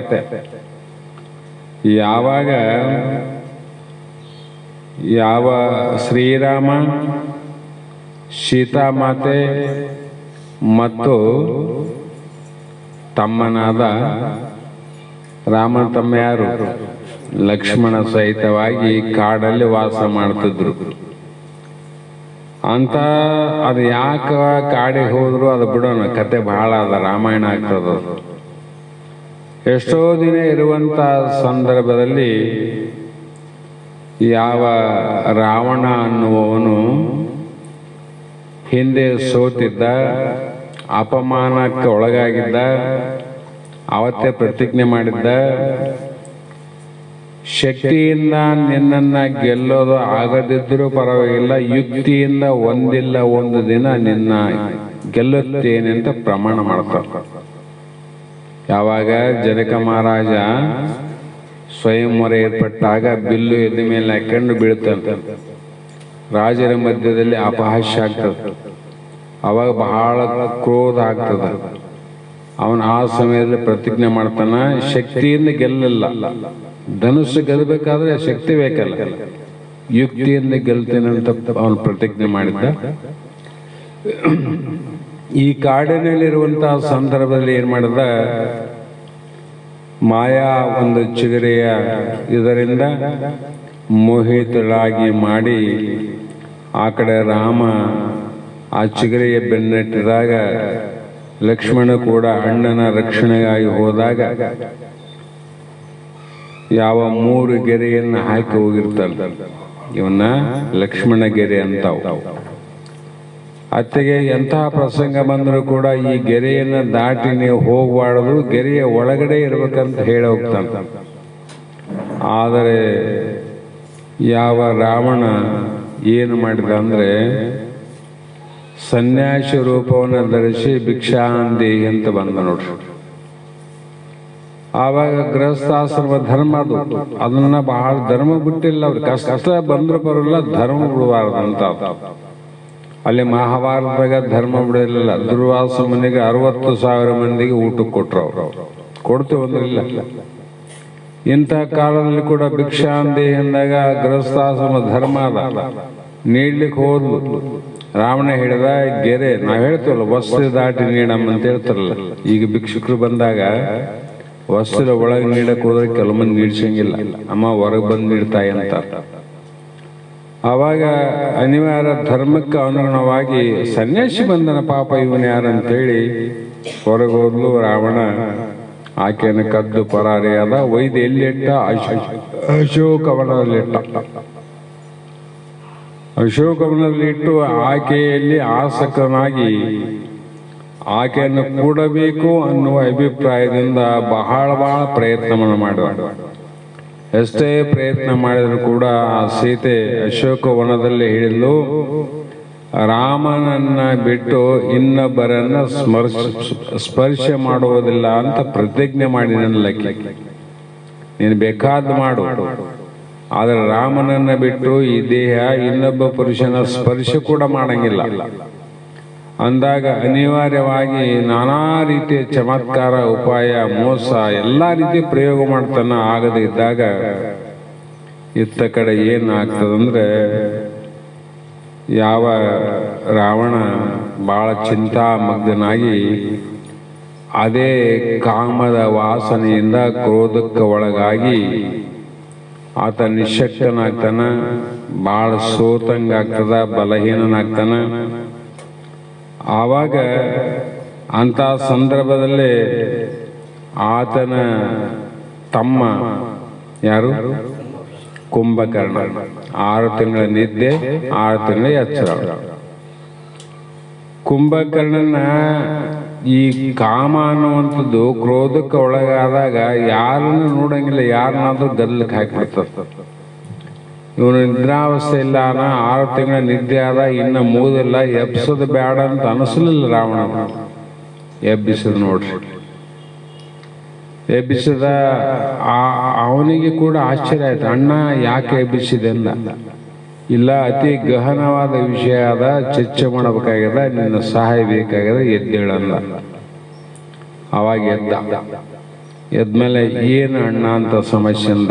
ನೋಡು, ರಾಮನ ಹೆಂಡತಿ ಸೀತೆಯನ್ನು ತಂದು ಅಶೋಕವನದಲ್ಲಿ ಇಟ್ಟು ಆಕೆಯನ್ನು ಕೂಡಬೇಕು ಅಂತ ಮಾಡಲಾದ ಪ್ರಯತ್ನ, ಉಪಾಯ, ಶಕ್ತಿ ಎಲ್ಲವನ್ನ ಮಾಡೀನಿ. ಆದರೂ ಕೂಡ ಆಕೆಯನ್ನು ಒಲಿಸಲಿಕ್ಕೆ ಅಸಾಧ್ಯ ಆಗ್ಯದ. ಅದು ಕೂಡೋ ತನ್ನ ಆಕೆ ನನ್ನ ವಶವಾಗುವವರೆಗೂ ನನ್ನ ಮನಸ್ಸಿಗೆ ಸಮಾಧಾನ ಇಲ್ಲ, ಸ್ಥಿರ ಇಲ್ಲ ಅಂತ. ಅವಾಗ ಕುಂಭಕರ್ಣ ಹೇಳ್ತಾನೆ, ಏನ್ ದೊಡ್ಡದಣ್ಣ ಅಂದ. ಇಂಥ ಸಣ್ಣ ವಿಷಯಕ್ಕೆ ನನ್ನ ಯಾಕೆ ಎಬ್ಸಿದಂದ. ರಾವಣಂದ ಅಷ್ಟು ಸರಳ ಆದೇನಂದ. ಸರಳನೇ ಆದಂದ. ರಾಮನನ್ನ ಬಿಟ್ಟು ಬೇರೆಯೊಬ್ಬರನ್ನ ಮುಟ್ಟಂಗಿಲ್ಲ ಅಂತ ಹೇಳಿರಲ್ಲ, ಸಾಕಪ್ಪ ಅಷ್ಟೇ. ಇಷ್ಟು ಜ್ಞಾನ ಇಲ್ಲ ನಿನಗೆ ಪರಕಾಯ ಪ್ರವೇಶ ಅನ್ನುವಂಥದ್ದು ಅನಂತ ಸಿದ್ಧಿಗಳುಂಟು. ನೀನೇನು ಮಾಡು, ರಾಮನ ವೇಷವನ್ನು ಧರಿಸಿಕೊಂಡು ಸೀತೆಯಲ್ಲಿ ಹೋಗಂದ. ಮುಗಿತಲ್ಲ ಮಾತು. ಇದೇನು ದೊಡ್ಡ ಮಾತು. ರಾಮನ ವೇಷವನ್ನು ಹಾಕಿ ಹೋಗು, ರಾಮಂತ ನಿನ್ನ ಮುಟ್ತಾಳಕಿ. ಅದೇನು ದೊಡ್ಡ ಮಾತು ಅಂದ. ಆವಾಗ ರಾವಣಂದ, ತಮ್ಮ ಅದನ್ನು ಪ್ರಯೋಗ ಮಾಡಿನಂದ. ಮುಂದೆ ಏನಾಯ್ತಂದ ಕುಂಭಕರ್ಣ. ನೋಡು, ಯಾವಾಗ ರಾವಣನ ವೇಷವನ್ನು ಬಿಟ್ಟು ರಾಮನ ವೇಷವನ್ನು ಯಾವಾಗ ಧರಿಸ್ತೀನಿ, ಆವಾಗ ನನ್ನ ಮನಸ್ಸಿನಲ್ಲಿ ಕಾಮ ಅನ್ನುವುದು ಹೋಗ್ತದ, ರಾಮನ ಧ್ಯಾನ ಆಗ್ತದ. ಏನೋಗ್ತದ? ಕಾಮ ಹೋಗ್ತದ, ರಾಮ ಧ್ಯಾನ ಆಗ್ತದ. ಆವಾಗ ಕಾಮನೆ ಹೋದ ಮೇಲೆ ಸೀತೆಯನ್ನು ತಗೊಂಡು ನಾನೇನು ಮಾಡಲಿ? ಹೌದಾ? ಹಾಗಾಗಿ ಇದನ್ನು ಪ್ರಯೋಗ ಮಾಡೀನಿ ಅಂತ ಹೇಳಿದಾಗ ಅಲ್ಲೇನು ವಿಚಾರ ಮಾಡ್ಬೇಕಾಗ್ಯದ, ರಾಮ ಧ್ಯಾನದಲ್ಲಿ ಕಾಮ ಇರಂಗಿಲ್ಲ ಅಂತ. ಕಾಮ ಇದ್ದಲ್ಲಿ ರಾಮ ಇಲ್ಲ, ರಾಮ ಇದ್ದಲ್ಲಿ ಕಾಮ ಇಲ್ಲ. ಆವಾಗ ನಮ್ಮ ಐಚ್ಛಿಕವಾದ ವಿಷಯ ಸುಖಗಳೆಲ್ಲ ಮನಸ್ಸು ಇದ್ದಾಗ ಪರಮಾತ್ಮ ಅಲ್ಲಿಲ್ಲ. ಪರಮಾತ್ಮ ಇದ್ದಲ್ಲಿ ಇವೆಲ್ಲ ಇರಂಗಿಲ್ಲ ಅಂತ ಅರ್ಥ. ರಾಮನಲ್ಲಿ ಕಾಮ ಅದೇನು ಇಲ್ಲಲ್ಲ. ಮತ್ತೆ ಪರಮಾತ್ಮನ ಧ್ಯಾನ ಸ್ಥಿರವಾಗಿ ನಿನಗಾದ್ರೆ ಕಾಮಾದಿಗಳ ಆಸೆ ಹೋಗ್ಬೇಕಲ್ಲ. ಈ ಕಡೆ ರಾಮ ಧ್ಯಾನನೂ ಬಿಟ್ಟಿಲ್ಲ, ಕಾಮನೆಗಳ ಹಿಂದೆನೂ ಬಿಟ್ಟಿಲ್ಲ. ಈ ಕಡೆ ಇದನ್ನು ಮಾಡೋದು, ಆ ಕಡೆ ಅದನ್ನು ಮಾಡೋದು. ಅಂದ್ರೆ ಪಕ್ಕಾ ಪರಮಾತ್ಮನ ಕಡೆ ನಿನ್ನ ಮನಸ್ಸಿಟ್ಟಿಲ್ಲ ಅಂತ ಅರ್ಥ. ಪಕ್ಕಾ ದೇವರ ಕಡೆ, ಪಕ್ಕಾ ಗುರುನಾಥನ ಕಡೆ, ಗುರುವಾಕ್ಯದ ಕಡೆ, ಭಗವಂತನ ಕಡೆ ನಿನ್ನ ಪಕ್ಕಾ ವಿಶ್ವಾಸ ಇಟ್ಟಿಲ್ಲ, ಕಚ್ಚಾ ವಿಶ್ವಾಸ. ಎಲ್ಲಿವರೆಗೂ ಪಕ್ಕಾ ಆಗೋದಿಲ್ಲೋ ಅಲ್ಲಿವರೆಗೂ ಇಂದ್ರಿಯಾದಿಗಳು ನಮ್ಮ ಅಧೀನ ಆಗೋದಿಲ್ಲ. ನಮ್ಮ ಅಧೀನ ಆಗಬೇಕಾದ್ರೆ ಸುಲಭವಾಗಿ ನೀನು ಮಾಡು ಅಂದ್ರೆ ಭಗವಂತನ, ಪರಮಾತ್ಮನ ಸ್ಥಿರ ಬುದ್ಧಿ ಒಳನಾಗು, ಅವಂದವೇ ಎಲ್ಲವಂತ ತಿಳಿದುಕೋ ಅಂತ ಇಲ್ಲಿ ಹೇಳಿ, ಯಾವ ಪುರುಷನು ಏ ಸರ್ವತ್ರ ಅನಭಿಸ್ನೇಹ ತತ್ ತತ್ ಪ್ರಾಪ್ಯ ಶುಭ ಅಶುಭಂ ನ ಅಭಿನಂದತಿ ನ ದೃಷ್ಟಿ ತಸ್ಯ ಪ್ರಜ್ಞಾ ಪ್ರತಿಷ್ಠತ ಅಂತ ಮತ್ತೊಂದು ಮಾತು. ಯಾವ ಪುರುಷನು ಎಲ್ಲದರಲ್ಲಿ ಅನಾಸಕ್ತನಾಗಿ ಆಯಾ ಶುಭ ಹಾಗೂ ಅಶುಭವಾದವುಗಳನ್ನು ವಸ್ತು ವಿಶೇಷಗಳನ್ನು ಪಡೆದಾಗ ಸಂತೋಷ ಪಡುವುದಿಲ್ಲವೋ ದ್ವೇಷಿಸುವುದಿಲ್ಲವೋ ಅವನ ಬುದ್ಧಿಯು ಸ್ಥಿರವಾಗುತ್ತದೆ. ನಮಗೆ ಆಯಾ ಶುಭ ಅಶುಭ, ಶುಭ ಅಂದ್ರೆ ಒಳ್ಳೆಯದು, ಅಶುಭ ಅಂದ್ರೆ ಕೆಟ್ಟದ್ದು. ಶುಭ ಅಂದ್ರೆ ಸುಖ, ಅಶುಭ ಅಂದ್ರೆ ದುಃಖ. ಇವೆರಡೂ ವಿಶೇಷತೆ ಪಡೆದಾಗ ಕೆಲವು ವಿಶೇಷ ಇರ್ತಾವ ನೋಡ್ರಿ. ದುಃಖದ ವಿಶೇಷಗಳು ಬೇರೆ, ಸುಖದ ವಿಶೇಷಗಳು ಬೇರೆ. ಅದು ಸಾಮಾನ್ಯ ಎರಡೇ ಮಾತು. ನಾವು ಹುಟ್ಟಿದಾಗ ಮನೆಯಲ್ಲಿ ಆದಂಥ ಆನಂದ ಸತ್ತಾಗ ಆಗುವಂತ ದುಃಖ, ಇವು ವಿಶೇಷ ಆನಂದ, ವಿಶೇಷ ದುಃಖ. ನಡುವ ಬರ್ತಕ್ಕಂಥ ದುಃಖ ಆನಂದಗಳು ಸಾಮಾನ್ಯ ಬರ್ತಾವ ಹೋಗ್ತಾವ. ಆದ್ರೆ ವಿಶೇಷವಾದದ್ದು ಯಾವಾಗ? ಮನೆಯಲ್ಲಿ ಮಗುವಿನ ಜನನ ಆದಾಗ ಅಥವಾ ಮನೆಯಲ್ಲಿ ಒಬ್ಬರು ಸತ್ತಾಗ. ಆ ಮರಣ ಕಾಲದ ದುಃಖ, ಜನನ ಕಾಲದ ಆನಂದ ಹೇಳಂಗಿಲ್ಲ ಅಂತ. ಎಷ್ಟು ಮಂದಿಗೆ ಹೇಳ್ತೀವಿ, ಎಷ್ಟು ಮಂದಿಗೆ ಬೀಳ್ತೀವಿ. ಮೊಮ್ಮಗ ಬಂದ, ಮಗ ಬಂದ, ಅದು ಸಹಜ, ಅದು ಸಂತೋಷ ಪಡ್ತಕ್ಕಂಥದ್ದೇ. ಆದರೆ ಯಾವಾಗ ಹುಟ್ಟು ಅನ್ನೋದು ಯಾವಾಗ ಬಂತಿಲ್ಲ ಅವತ್ತೇ ಮರಣ ಅನ್ನುವುದು ತಗೊಂಡ ಬಂದದ ಶರೀರ. ಮಧ್ಯಕಾಲದಲ್ಲಿ ಮರಣ ಬಂದಿಲ್ಲ, ಯಾವಾಗ ಹುಟ್ಟಿದಿಲ್ಲ ಅವತ್ತೇ ನಿರ್ಣಯ ಆಗದ. ಇಂಥ ದಿನ, ಇಂಥ ಸಮಯ, ಇಂಥ ಗಳಿಗೆ, ಇಂಥ ವಾರ, ಹಗಲಾಗಲಿ ರಾತ್ರಿ ಆಗಲಿ ಜನನ ಆಗ್ಬೇಕಂತ ಬರ್ತದಲ್ಲ, ಅದೇ ಸಮಯಕ್ಕೆ ಹುಟ್ಟದ, ಅದೇ ಸಮಯಕ್ಕೆ ಸಾಯ್ತದೆ. ಮತ್ತೆ ಅದನ್ನು ನೀನು ಸ್ವೀಕಾರ ಮಾಡಬೇಕಿಲ್ಲ, ನಾವು ಒಪ್ಪಬೇಕಿಲ್ಲ. ಅಲ್ಲಿ ದುಃಖ ಪಡ್ತೇವೆ ನೋಡ್ರಿ. ಯಾಕೆ ದುಃಖ ಪಟ್ಟಿವಿ ಅಂದ್ರೆ ಭಗವಂತನ ಲೀಲೆಯನ್ನ, ಭಗವಂತನ ಜಗತ್ ಸೃಷ್ಟಿಯನ್ನ ನಾವು ನಂಬಿಲ್ಲ ಅಂತ. ಪರಮಾತ್ಮನ ಲೀಲೆಯನ್ನ, ಸೃಷ್ಟಿಯನ್ನ ಅವನ್ನೇ ನಾವು ನಂಬಿಲ್ಲ ಅಂದ್ರೆ ನಮ್ಮ ಸುಖ ಯಾವಾಗ ಆಗ್ತದೆ? ಆ ಕಾರಣಕ್ಕಾಗಿ ಇಲ್ಲಿ ಅಶುಭವಾದ ವಸ್ತು ವಿಶೇಷಗಳನ್ನು ಪಡೆದಾಗ ಸಂತೋಷ ಪಡುವುದಿಲ್ಲವೋ, ದ್ವೇಷ ಮಾಡುವುದಿಲ್ಲವೋ ಅವನ ಬುದ್ಧಿಯೇ ಸ್ಥಿರವಾಗಿದೆ ಅಂದ್ರೆ ಅವನ ಆನಂದವಾಗಿರ್ತಾನೆ ನೋಡ್ರಿ. ನಿದ್ದೆಯಲ್ಲಿ ಬುದ್ಧಿ ಸ್ಥಿರ ಆಗೋದಿಲ್ಲ. ಜೀವನಿಗೆ ಎದ್ದಾಗ ಪ್ರಪಂಚ ಮಾಡಿದ, ಸಂಸಾರ ಮಾಡಿದ, ವ್ಯವಹಾರ ಮಾಡಿದ, ಉದ್ಯೋಗ ಮಾಡಿದ, ವ್ಯಾಪಾರ ಮಾಡಿದ, ಲಾಭ ಅಂದ, ನಷ್ಟ ಅಂದ ಎಲ್ಲ ಆದ್ರೂ ಕೂಡ ಅವನಿಗೆ ಸಮಾಧಾನ ಅದೇನು ಇಲ್ಲ. ಇಷ್ಟೆಲ್ಲ ಓಡಾಡಿ ದಣಿದು ವಿಶ್ರಾಂತಿಗೆ ಹೋಗ್ಬೇಕಂತ ಸ್ವಪ್ನಾವಸ್ಥೆಗೆ ಹೋಗ್ತದೆ ಜೀವ. ಜಾಗ್ರಾವಸ್ಥೆ ಬಿಡ್ತಾನ, ಜಾಗೃತ ವ್ಯವಹಾರ ಬಿಡ್ತಾನ. ನಿದ್ರೆಯಲ್ಲಿ ವ್ಯವಹಾರ ಮಾಡ್ತಾನೇನು? ಕನಸಿನಲ್ಲಿ ವ್ಯವಹಾರ ಇಲ್ಲ, ವ್ಯವಹಾರದ ವಾಸನೆ ಇರ್ತಾವ.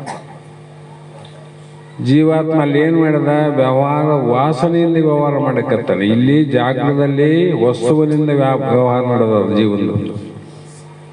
ವಸ್ತುವಿನಿಂದ ಬಂಗಾರ ಅಂಗಡಿಯವರು, ಬೆಳ್ಳಿ ಅಂಗಡಿಯವರು ವ್ಯಾಪಾರ ಎದರಿಂದ ಮಾಡ್ತಾರೆ ಅಂದ್ರೆ ಬೆಳ್ಳಿ ಬಂಗಾರ ತಗೋದ್ರಿಂದ ವ್ಯಾಪಾರ ಮಾಡ್ತಾರ ಅವರು. ಅವನು ಹೋಗಿ ಮಲಗಿದ್ದ, ಕನಸು ಇತ್ತು. ಕನಸಿನಲ್ಲಿ ಏನಾಯ್ತು? ನಿನ್ನೆಕ್ಕಿಂತ ಇವತ್ತು ಹೆಚ್ಚಿನ ಬೆಳ್ಳಿ ಬಂಗಾರದ ರೇಟ್ ಹೆಚ್ಚಾಯ್ತು. ನನ್ನ ಅಂಗಡಿಯಲ್ಲಿ ಇಷ್ಟು ಬಂಗಾರ ಅದ, ಇಷ್ಟು ಬೆಳ್ಳಿ ಅದ, ನನಗೆಷ್ಟು ಲಾಭ ಆಯ್ತು ಅಂತ ಅಲ್ಲಿ ವ್ಯಾಪಾರ ಮಾಡೋದು. ಎಲ್ಲಿ? ಕನಸಿನಲ್ಲಿ.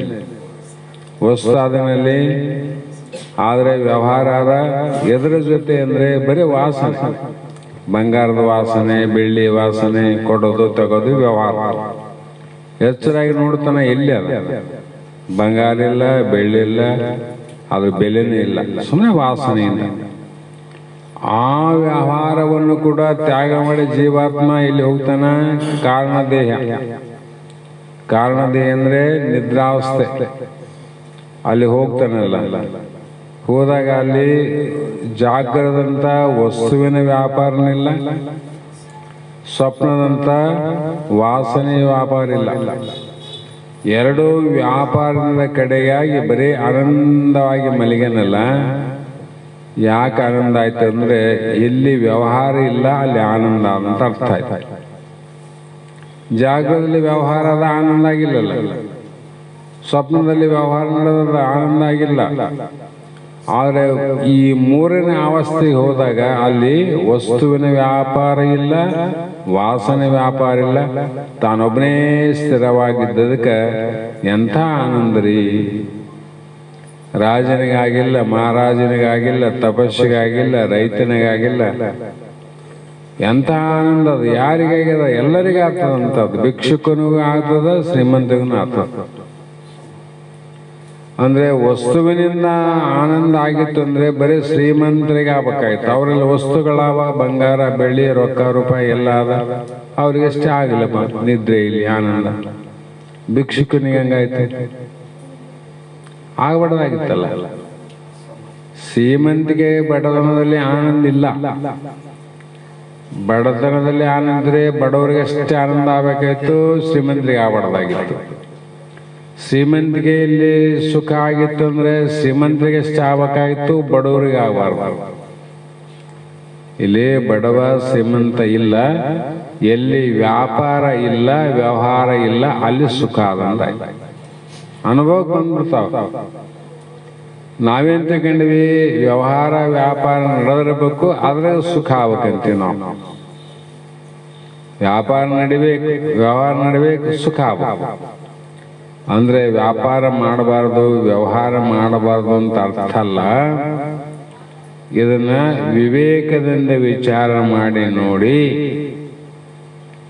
ಎಲ್ಲ ವ್ಯಾಪಾರಕ್ಕಿಂತ ಶ್ರೇಷ್ಠವಾದ ವ್ಯಾಪಾರ ಯಾವುದಂತ ತಿಳ್ಕೊಂಡು ಸಣ್ಣ ವ್ಯಾಪಾರನ ಬಿಡು, ದೊಡ್ಡ ವ್ಯಾಪಾರ ಮಾಡಂದ್ರು ಅವರು.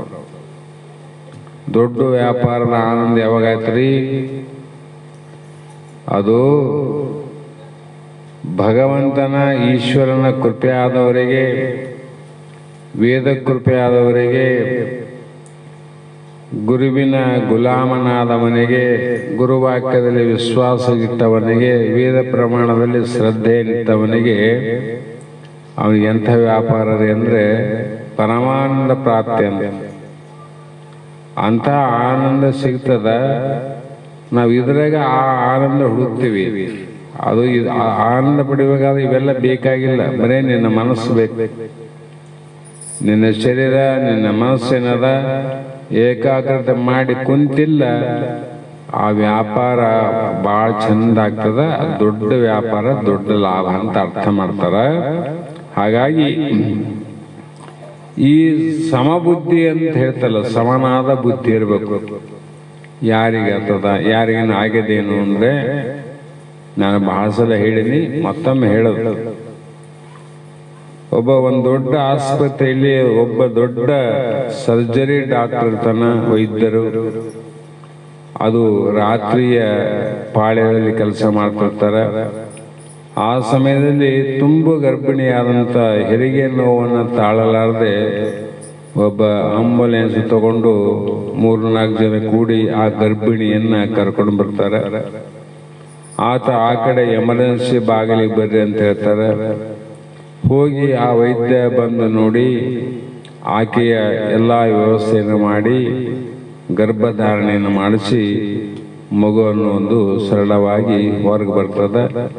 ಬಹಳ ಖುಷಿ ಆಗ್ತದೆ. ಯಾರಿಗೆ? ಗರ್ಭಿಣಿಗೂ ಖುಷಿ, ಆ ತಂದೆಗೂ ಖುಷಿ, ಬಂಧು ಬಾಂಧವರಿಗೂ ಖುಷಿ. ಅಷ್ಟು ಆನಂದವೇ ಆನಂದ, ವೈದ್ಯರಿಗೂ ಕೂಡ ಅಷ್ಟೇ ಆನಂದ. ಬಹಳ ಚಲೋ ಆಯ್ತು. ಈ ಕಡೆ ಇದು ಮುಗಿಸಿ ಹೆರಿಗೆ ಮುಗಿಸಿ ಕೈ ತಗೊಂಡು ಹೋಗೋದ್ರೊಳಗಾಗಿ ಆ ಕಡೆಯಿಂದ ಚೀರಾಡಿಕೆ ಅಂತ ಒಬ್ರು ಬರ್ತಾರ, ಡಾಕ್ಟ್ರೇ ಡಾಕ್ಟ್ರೇ ಬರ್ರಿ ಬರ್ರಿ. ಯಾಕೆ, ಏನಾಯ್ತು? ಇಲ್ಲ, ನಮ್ಮ ಮನೆಯಲ್ಲಿ ಹಿಂಗಾಗಿದೆ, ಜನನ ಮರಣ ಮಧ್ಯದಲ್ಲಿ ಹೋರಾಡ್ತಾನೆ, ಹೇಗಾದ್ರೂ ಮಾಡಿ ಬಂದು ನೀವು ರಕ್ಷಣೆ ಮಾಡಬೇಕು, ಉಳಿಸ್ಬೇಕು, ಬದುಕಿಸ್ಬೇಕು ಅಂತ ಅಂಗಲಾಚಿ ಬಿಡ್ತಾರೆ. ಈ ಕಡೆ ಈ ಬಾಗಿಲಿಗೆ ಇಲ್ಲಿ ಹುಟ್ಟ್ಯಾದ, ಆ ಬಾಗಿಲಿಗೆ ಎಮರ್ಜೆನ್ಸಿ ತಗೊಂಡು ನೋಡ್ತಾರ. ನೋಡೋದ್ರೊಳಗಾಗಿ ಅದು ಸತ್ತ ಹೋಗ್ತದೆ. ಸತ್ತೈತಿಲ್ಲ, ಈ ಬಾಗಿಲಲ್ಲಿ ಹುಟ್ಟ್ಯಾದ, ಆ ಬಾಗಿಲಲ್ಲಿ ಸತ್ತ. ಅದು ಯಾವಾಗ? ಏಕಕಾಲದಲ್ಲಿ. ಇವತ್ತ ಹುಟ್ಟ್ಯದಪ್ಪ, ಮೊನ್ನೆ 4-5 ದಿನ ಆದ್ಮೇಲೆ ಆ ಕಡೆ ಸತ್ತ ಅಂದ್ರೆ ಆಪರೇಷನ್ ಬೇರೆ. ಇಲ್ಲಿ ಹುಟ್ಟ್ಯದ, ಆ ಕಡೆ ಸತ್ತ.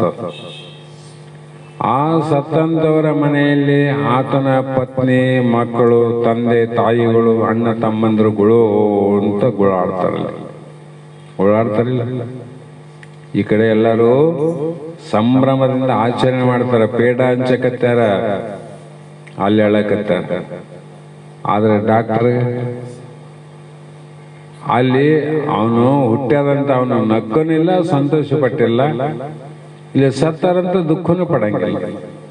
ಯಾಕ? ಸಮತ್ವ ಬುದ್ಧಿ ಅದ. ಇವೇ 2 ನಿಯಮ ಅಂತ ಗೊತ್ತದವನಿಗೆ. ಡಾಕ್ಟ್ರಿ ಗೊತ್ತಿಲ್ಲದವ್ರು ಅಳ್ತಾರ, ಸಮತ್ವ ಬುದ್ಧಿ ಇದ್ದವನು ಯಥಾ ಪ್ರಕಾರ ಇರ್ತಾನಿಲ್ಲ. ಆ ಭಾವನೆ ಸುಖ ಬಂದಾಗ ದುಃಖ ಬಂದಾಗ ಆ ಸಹನೆ ಭಾವ ನಮ್ಮಲ್ಲಿ ಬಂತಿಲ್ಲ, ಅದು ಸಮತ್ವ ಬುದ್ಧಿ. ಆ ಬುದ್ಧಿ ಉಳ್ಳವನು ಎಲ್ಲಿಗೆ ಹೋಗ್ತಾನಂದ್ರೆ ಮುಂದೆ ಪರಮಾತ್ಮನ ಕಡೆ ಹೋಗ್ತಾನ. ಪರಮಾತ್ಮನ ಕಡೆ, ಭಗವಂತನ ಕಡೆ, ಆಧ್ಯಾತ್ಮದ ಕಡೆ, ಅಲೌಕಿಕ ಸುಖದ ಕಡೆ ತನ್ನ ಪ್ರಯಾಣವನ್ನು ಬೆಳೆಸಿ ಈ ಮಾನವ ಜನ್ಮ ಅನ್ನುವಂಥದ್ದು ಸಾರ್ಥಕ ಮಾಡಿಕೊಂತಾನ, ಅದರ ಲಾಭವನ್ನು ಪಡ್ಕೊಂತಾನ.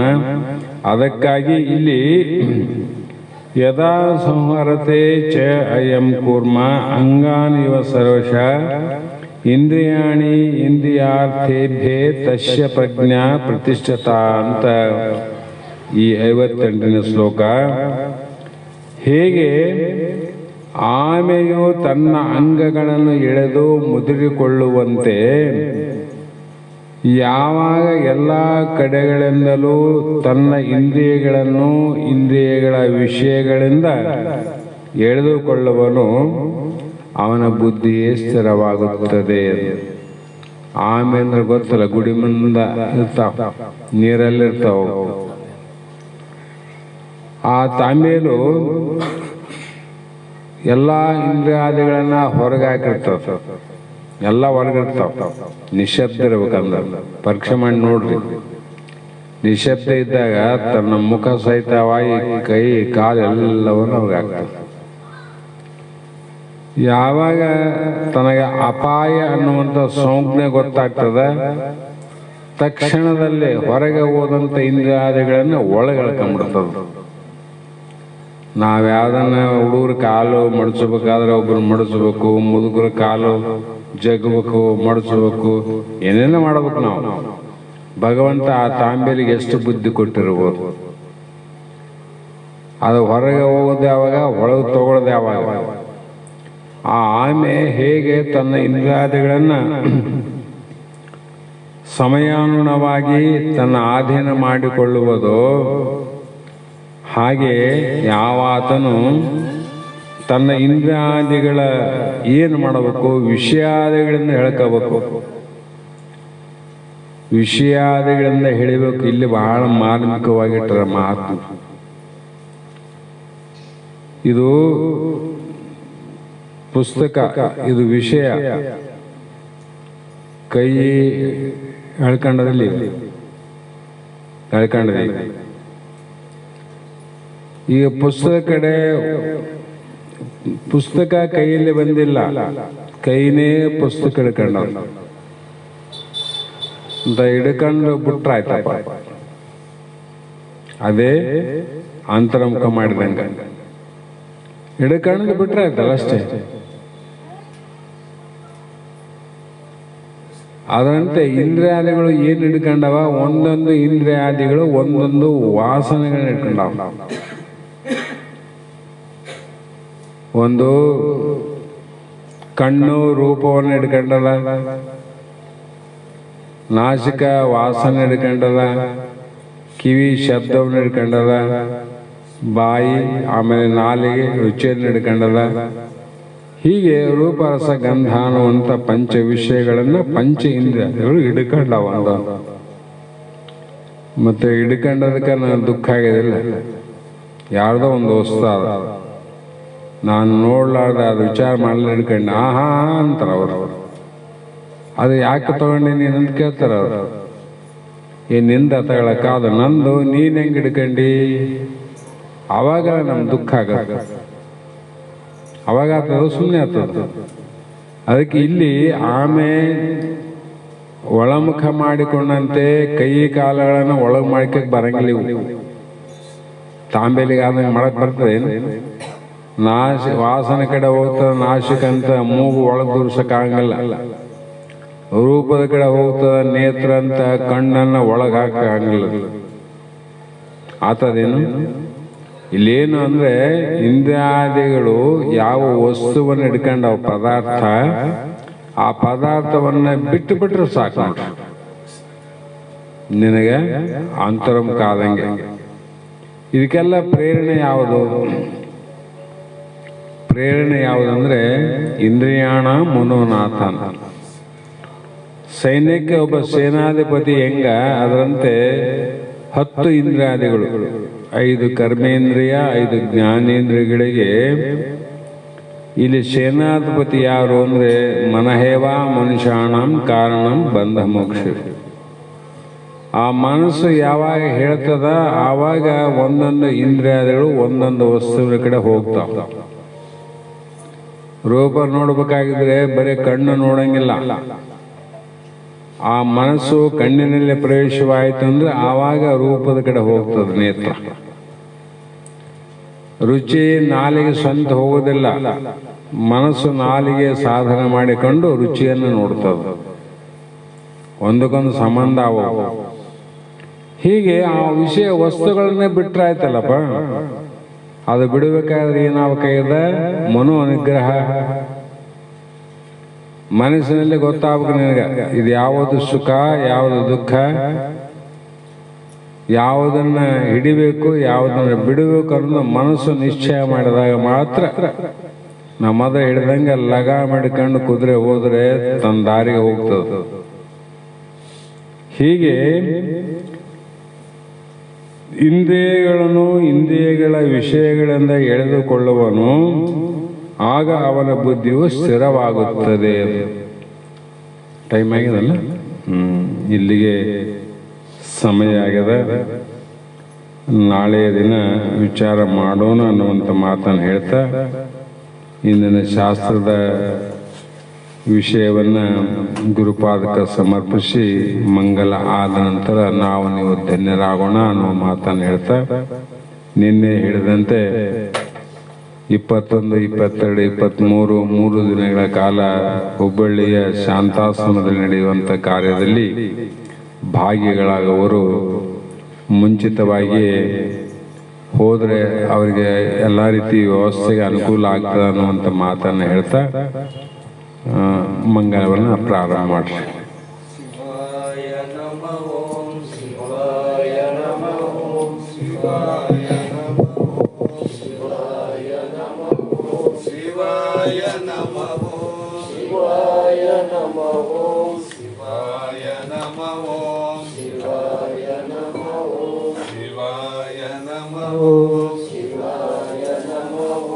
ದೊರಕಿದ ಗುರು ದೊರಕಿದ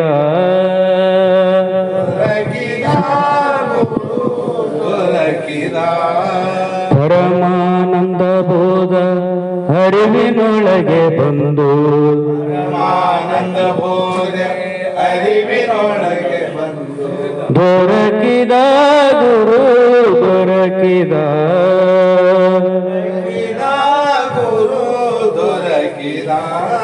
ಕರಪತ್ರವಿಡಿದು ಈ ನರ ಶರೀರದಿ ತನ್ನ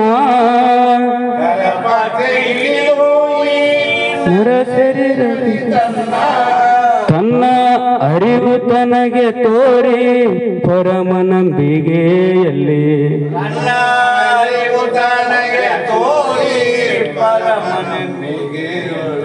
ದೊರಕಿದ ಗುರು ದೊರಕಿದ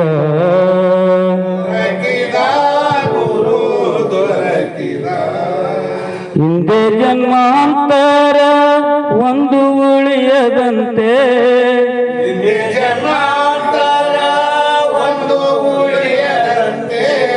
ಒಂದು ವಸ್ತುವಿನೋಳು ಚಂದದಿಂದಲೇ ಬಂದು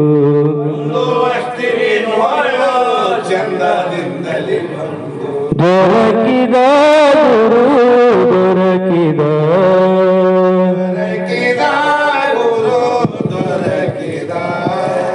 ದೊರಕಿದ ಗುರು ದೊರಕಿದ